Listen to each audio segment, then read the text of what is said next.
Hai guys, selamat kembali ke Kubi-Gubigo. Anda bersama saya Ekram. Hari ini saya akan cuba menceritakan kes ketukan misteri yang berlaku di Sabak Bernam dan kemudian berpindah ke tempat-tempat yang lain pula. Seakan-akan benda ni merentas daerah, memandangkan rentas daerah pun dibenarkan. Topik ni banyak yang minta dan saya cuba ikut perkembangan topik ni, tapi dari hari ke hari ada sahaja kejadian misteri dan pelik berlaku di mana ketukan-ketukan ini bukan di satu tempat sahaja. Bukan ketukan daripada ini ataupun ini. Mungkin juga ini adalah satu ketukan yang palsu dibuat-buat untuk prank orang di sekeliling kampung, ataupun ini sebuah gangguan mistik yang memang angkara makhluk halus, ataupun ada penjelasan yang logik untuk kita lihat menjelaskan isu ini macam angin bertiup sebab ialah sekarang kan, ataupun ini adalah kisah rekaan dan rekaan semata-mata. Apa-apapun, itu adalah topik untuk kita rungkaikan pada hari ini. Ini adalah ketukan misteri di Sabak Bernam, angkara ilmu hitam.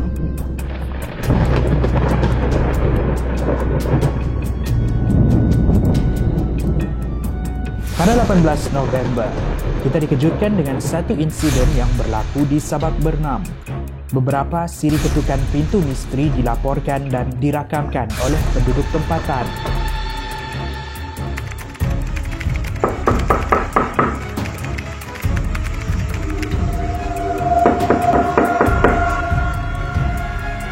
Insiden ini mendapat perhatian ramai pihak yang kemudian dilaporkan di media. Misteri ketukan pintu yang dilaporkan berlaku secara skala besar-besaran. Seperti kisah dari Khairul Muhammad Anwar Muhammad Zaini yang tinggal di Kampung Batu 37. Katanya dia mendengar bunyi ketukan sekitar 10.47 malam. Bunyi seperti seseorang ingin masuk ke dalam rumah. Nur Azwa Syaban dan adik-beradiknya di Kampung Batu 38 pula mendengar ketukan pintu sekitar pukul 10 malam.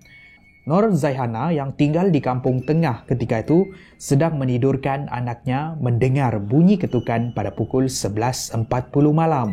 Menyangka yang cuma mereka sahaja yang mendengar ketukan misteri tersebut, keesokan paginya tular di grup WhatsApp di social media, rupa-rupanya ketukan misteri tersebut juga berlaku di beberapa kawasan di sekitar sana. Di Taman Air Manis, Kampung Banting, Kampung Baru, Kampung Kemboja dan kawasan di sekitarnya. Berlaku sekitar jam 10 sehinggalah pukul 3 pagi. Ada ketukan sehingga 10 minit lamanya. Apa yang lebih menyeramkan, ada yang sempat merakam kelibat pocong di sebalik pokok kelapa di Kampung Baru. Begitu juga dengan penampakan pocong yang sedang mengintai dari sebalik tingkap rumah. Menerusi satu perkongsian dari Facebook oleh Nur Rabi Tahani, bukan sahaja rumahnya diketuk, dia juga mendengar suara rintihan menangis seperti meminta tolong di tepi tingkap di ruang tamu. Anaknya yang berumur 3 tahun sering merengek, mengatakan ada orang di luar. Kisah-kisah ini membuatkan penduduk di sekitar kawasan di sana di dalam keadaan berjaga-jaga. Ada yang ketakutan. Kumpulan rondaan digerakkan. Pihak polis datang untuk cuba menyiasat apa yang terjadi dan pihak-pihak media pula membuat liputan. Di sinilah bermulanya kisah ini menjadi tular. Sudah menjadi lumrah kalau ada benda macam ni yang terjadi, macam-macam spekulasi yang keluar untuk menjelaskan fenomena misteri ini. Betulkah ini dikaitkan dengan kehadiran jin lapar yang mundar-mandir untuk mencari makanan? Spekulasi mencadangkan yang jin tersebut tidak diberikan makan oleh tuan yang memelihara dia. Spekulasi ini dikuatkan lagi dengan satu audio yang tersebar yang dirakamkan oleh salah seorang penduduk yang dikatakan berkomunikasi dengan makhluk ini. Apa jenis kamu? Lapar kamu ni lapar lah, tapi kamu ada tuan tak? Dia tak bagi aku. Kau makan je lah keluarga dia. Kenapa perjanjian kamu tak usik keluarga dia? Jadi kamu nak usik siapa? Aku cari. Bagi aku makan. Kamu makan ayam ke? Itu je. Kamu ramai ke? Habis ikut dia ni buat apa tadi ni? Aku mahu minta. Tak tolong? Tak makan. Makanan kamu ayam, darah ayam? Darah ayam putih? Selain pada warna putih tak boleh? Boleh. Boleh juga, janji ayam? Ya. Tak sebelum-sebelum orang-orang kamu ada yang pergi ketuk-ketuk orang siapa-siapa? Aman. Kesahihan audio ni tidak dapat disahkan. Keberengkalian ini adalah punca dia tidak mustahil. Sebab kenapa? Makhluk-makhluk halus ni memang ada di sekeliling kita. Disampaikan oleh Nor Azam bin Abdul Aziz, seorang pengamal perubatan Islam. Menurutnya, gangguan tersebut berkemungkinan disebabkan oleh pengamal ilmu hitam yang berhenti separuh jalan. Ilmu yang dipelajari tidak kesampaian menyebabkan dia sendiri dirasuk.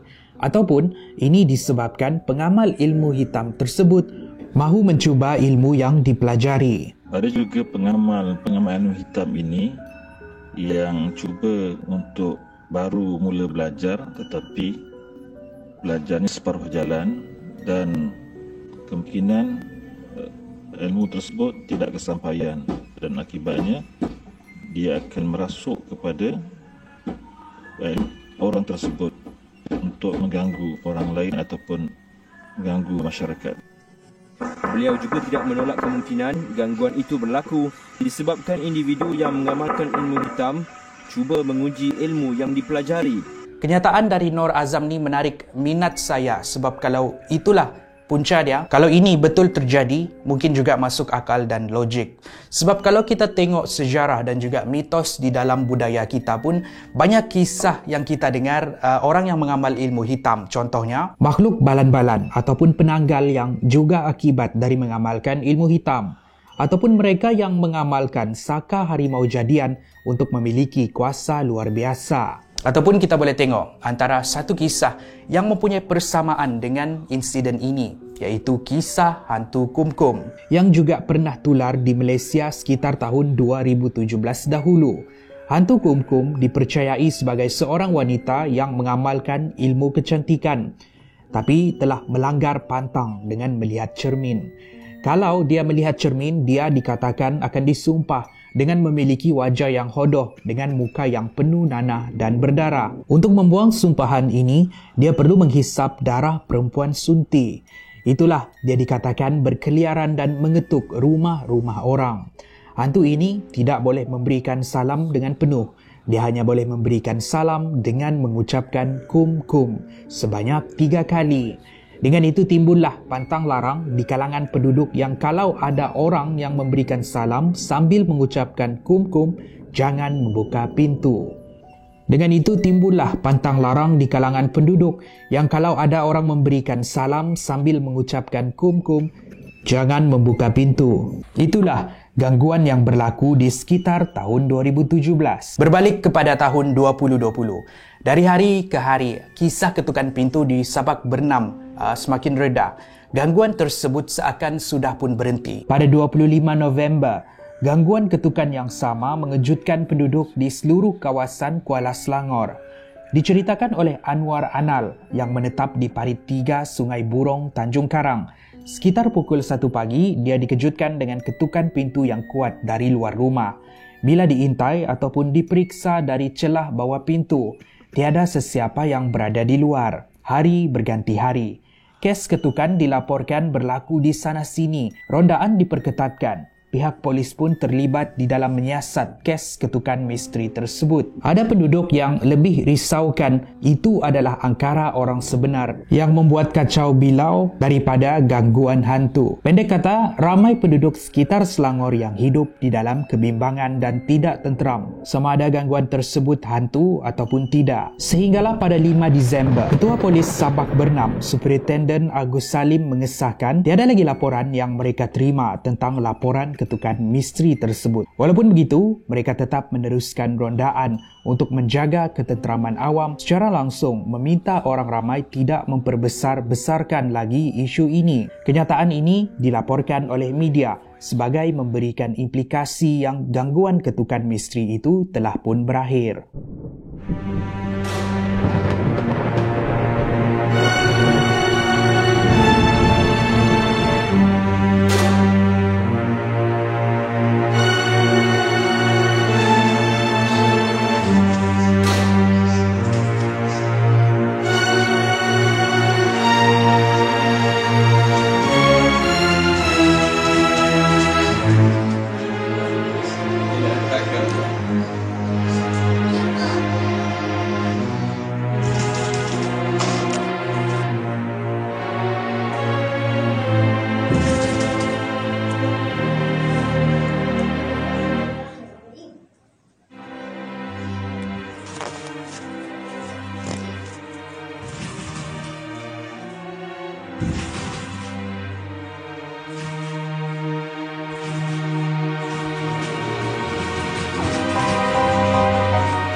Tapi, sehari selepas kenyataan tersebut, ketukan misteri itu muncul lagi.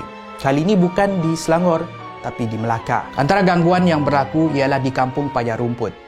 Mereka diganggu oleh sebuah ketukan yang sangat kuat. Dipercayai sekurang-kurangnya 5 buah rumah diketuk dengan ketukan tersebut didengari oleh penduduk di sekitar. Ketukan tersebut bermula 3 sehingga pukul 3.30 pagi. Razema alias mendengar ketukan tersebut pada pukul 3.15 pagi semasa bangun untuk solat. Azizah Yasin pula mendengar ketukan tersebut pada pukul 3.20 pagi. Nur Amalina Abdul Rahim pula mendengar bunyi tersebut sekitar pukul 3.15 pagi. Seakan-akan bunyi ketukan berlaku secara serentak. Bukan itu sahaja, Muhammad Asim Kasim yang tinggal di Kampung Londang, Masjid Tanah juga mengaku melaporkan gangguan yang sama. Gangguan menjadi semakin misteri bila pada 8 Disember, bila gangguan ketukan itu berpindah dari Melaka ke Negeri Sembilan. Di sosial media, ada yang memuat naik kononnya penduduk di Negeri Sembilan pula yang melaporkan kejadian ketukan pintu misteri.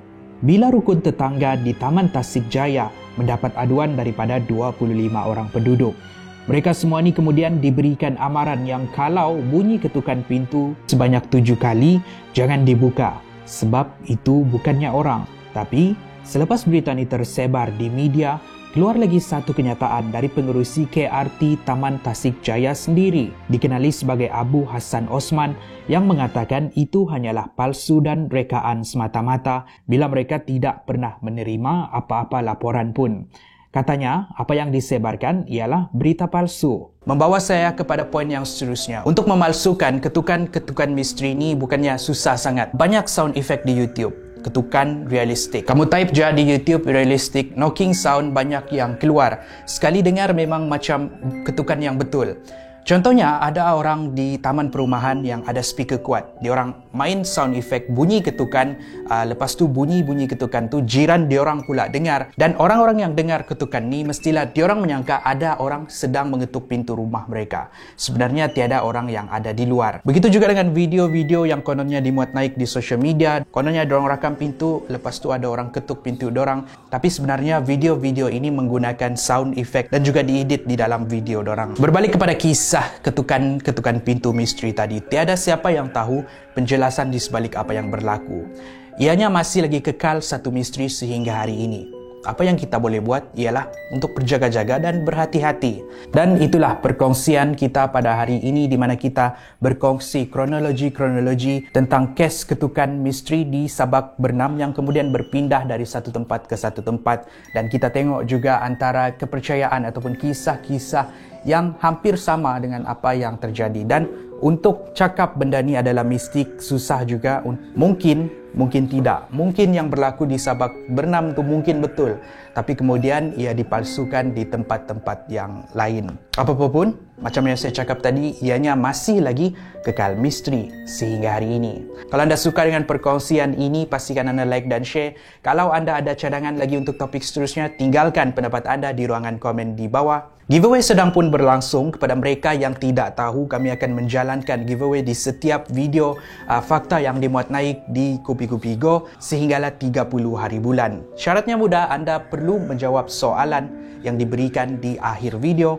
Pemenang-pemenang akan dipilih dan akan dimaklumkan pada hujung bulan nanti. Dan soalan untuk hari ini ialah, bila Kupi-Kupi Go mendapat 1 juta subscriber di YouTube? Tinggalkan jawapan anda di ruangan komen di bawah. Kami akan pilih sesiapa yang dapat jawab dengan betul. Apapun, saya jumpa anda di episod yang seterusnya. Kupi-Kupi Go, menarik setiap hari.